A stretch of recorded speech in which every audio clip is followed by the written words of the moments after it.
Radio Arson.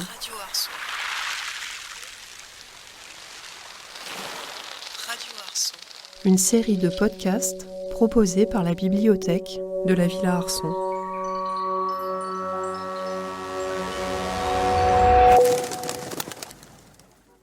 Aujourd'hui sur Radio Arson et dans le cadre du cours Art plus Architecture, la Villa Arson accueille l'artiste Nathalie Talek pour revenir sur une pièce performative réalisée au Fort de la Revers en collaboration avec les étudiants et en partenariat avec le Conseil général. Nathalie Talek développe depuis 30 ans une œuvre polymorphe qui pose la survie comme figure de la création. Elle s'empare de l'exploration polaire et de ses modes opératoires comme métaphore de l'acte artistique. Elle crée des paysages gelés, matérialise par la lumière du mobilier de survie, évoque le sens corporel de l'architecture à l'instar du modulor de Le Corbusier. Bonjour Nathalie, très heureuse de prolonger cette expérience étonnante de performance pour laquelle un documentaire sonore a été réalisé par Tristan Gramont, première partie de ce podcast intitulé « Nathalie Talek au Fort de la Revers ». Le Fort de la Revers, patrimoine fortifié des Alpes-Maritimes, se situe à 700 mètres d'altitude, en surplomb de la côte, au-dessus d'Èze. Et il est devenu pour l'occasion un espace fictionnel. Comment as-tu vécu cette expérience ? Ce qui m'a vraiment intéressée, c'était la proposition d'intervenir avec ton groupe d'étudiants de manière totalement inédite pour moi, dans un contexte militaire qui était le Fort de la Revers à Èze. Donc, pourquoi de mon côté avoir répondu positivement à ta proposition, c'est que je travaille depuis maintenant très longtemps sur les questions d'abri, de refuge, de dépassement, de déplacement. Et donc, l'idée d'une expérience performative au sein d'une architecture militaire semi-enterrée m'a tout de suite totalement intéressée. Je n'ai jamais fait jusqu'à aujourd'hui ce genre de workshop ni d'expérience de performance. En revanche, ce qui m'a aussi beaucoup encouragé à te répondre par la positive, c'était que cette expérience nécessitait une ascension, une double ascension. La première depuis Èze-Mer jusqu'à Èze-Village par le chemin Frédéric Nietzsche. Et la seconde, bien sûr, de Èze-Village jusqu'au fort. Ce chemin, donc, en plus symboliquement, Frédéric Nietzsche écrivait déjà que c'était lors des ascensions et des marches que lui venait l'inspiration.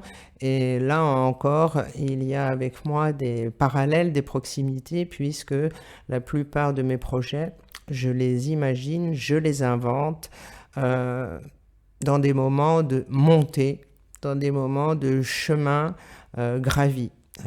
L'idée de la montée est essentielle pour construire un projet, et quant à la descente, elle est toujours beaucoup plus périlleuse, donc là il est question de mettre un pied devant l'autre, et ça nécessite une réflexion qui n'a rien de poétique.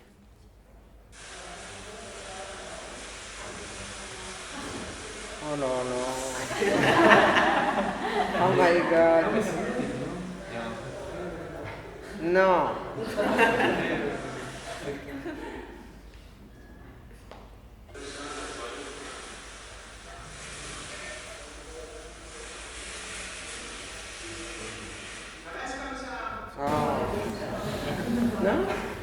Non, mais il faut être focus, c'est ça que je... Ça, on garde. Vous êtes d'accord? Parce qu'en fait, j'étais avec Carl de l'autre côté, là, et il était posé assez bas avec l'appareil photo. Moi, j'étais au-dessus, donc j'avais une vision différente de celle qu'il avait. Donc ça, c'est dans les derniers. Et donc là, il y a vraiment la belle lumière qui vient du dessus. Donc celle-là, on la garde en performance. Tu as donné à chaque participant une couverture de survie. Il y a ce bruit d'aluminium froissé très spécial. Et tu as organisé un moment de performance au sommet d'un des talus de tir d'artillerie. Comment as-tu l'idée de cette mise en scène ? En fait, au départ du projet, Il me fallait d'abord, dans un premier temps, rencontrer les étudiants, ce que nous avons fait la veille de l'ascension, connaître aussi leur personnalité, découvrir un peu leur centre d'intérêt et la nature de leur projet personnel. Et ensuite, quand je produis des performances, soit elles sont extrêmement écrites, soit en l'occurrence, là, je partais de l'idée d'improviser quelque chose au sein de ce fort.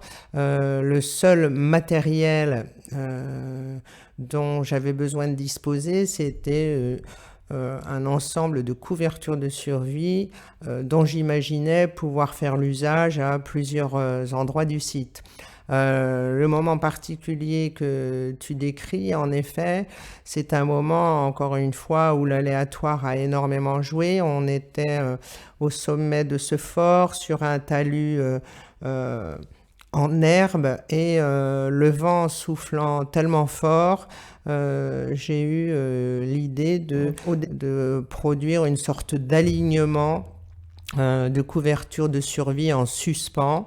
Et ce suspens, lié au vent, au mouvement, produisait aussi un son que j'ai trouvé extrêmement froissé, intéressant et très poétique.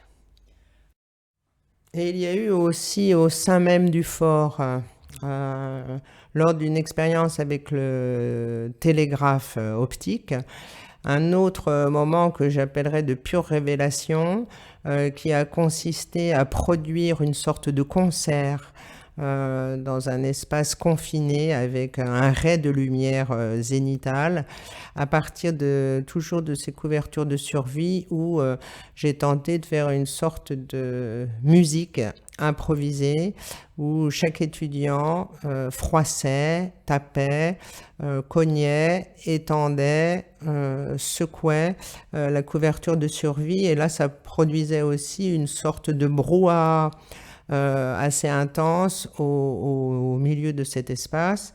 Ça a été rejoué un peu plus tard par des sortes d'apparitions qui sont advenues au moment où une étudiante a traversé un couloir qui donnait sur une meurtrière, et donc là encore une fois il y avait une lumière zénitale qui a permis de produire des images qui semblaient comme des moments de grâce totalement suspendus.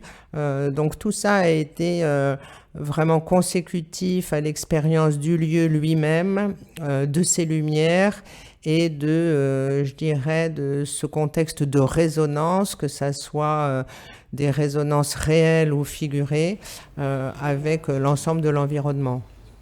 Celle-là, elle risque d'être bien, celle-là. Ça faisait très joconde. Ça, c'est pas mal. Ça, c'est un tableau, ça.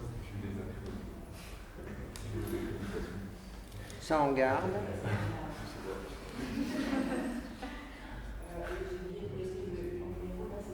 Ça, c'est christique, ça. À un moment donné, on s'est retrouvé dans un endroit qui s'appelait une caponnière.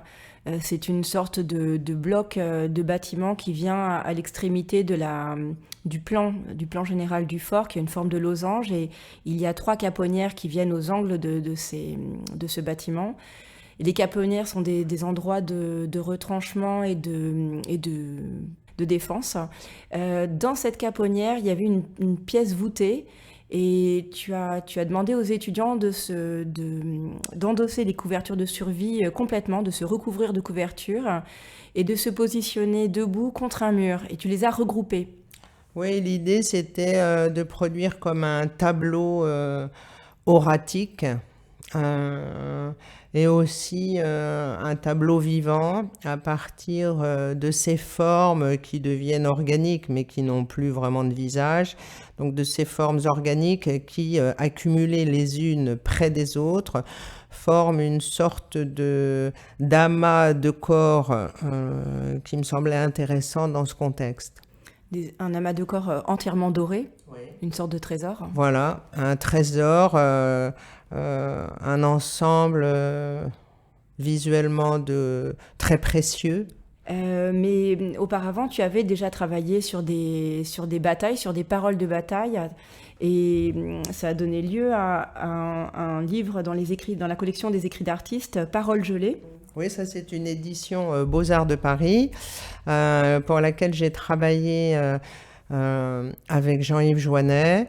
Dans le cadre de cette édition, Jean-Yves Joannet a écrit un texte introductif qui prenait comme point de départ et point d'ancrage quelques-unes des batailles les plus sanglantes qui pouvaient se déployer dans des contextes de grande froidure.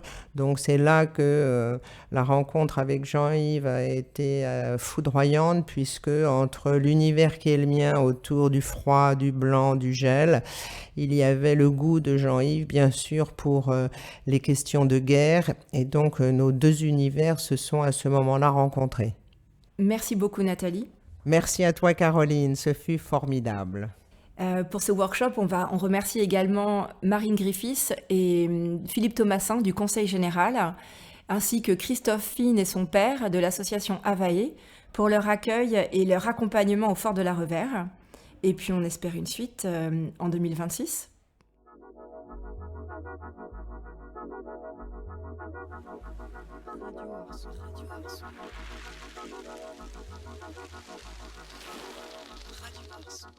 Le soleil aveugle autant que la neige.